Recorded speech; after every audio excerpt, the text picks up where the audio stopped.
Hello, hello guys. Kami lok area hi tai go yang hi mi pantan. Cho hi volunteer ho la nam sipai ho hi nuôi lang khuni khuthum nuôi lang au ka to wai tan. Chi video mo yau si kami lok area na ya ole. Kami lok lang hi le hu diu tai. Lai hi ta công nào sung yang hè nè sung yang cái này nuôi lòng bạc công hi cái gói yang à hu nhẹ là chả ho cái sim gì và lòng à buka nhẹ ju lòng à nuôi lòng à cái tàu ju hin hi lòng area mi cái hè kamel lok area mi cái hè tiêu si lòng hin rụt pan kết điu gam ho hi ile lu điu copy bung lang gaya ho tàu thả đâu copy bung ho front line cái sim điu he video mà yêu xin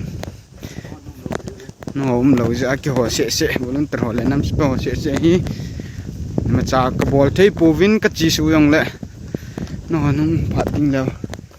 cái họ yang số thing điu đang hi lẻ lu điu tai tí chú căn tìm nào he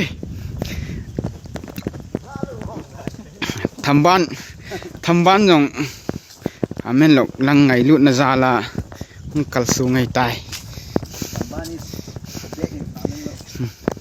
lại chỉ cho shipper này mặt gun hơn nữa chứ thăm ban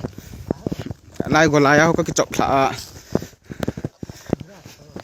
shipper lăng khăn nào không đổ cây lăng không có cái tủ trận guys thăm ban nên sai cái khát chấm muối lại lẽ golden pie ground họ khủn lại ông mấy thắm các bạn cá hà lưu hiến tính hết cái sự thiêng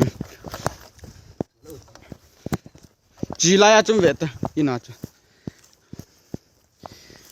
mấy lần thông bố lại giang lần kia cái sự thiêng người tan gì chú video mà họ mấy lần area mi họ nó không lụt bàn theo ai tai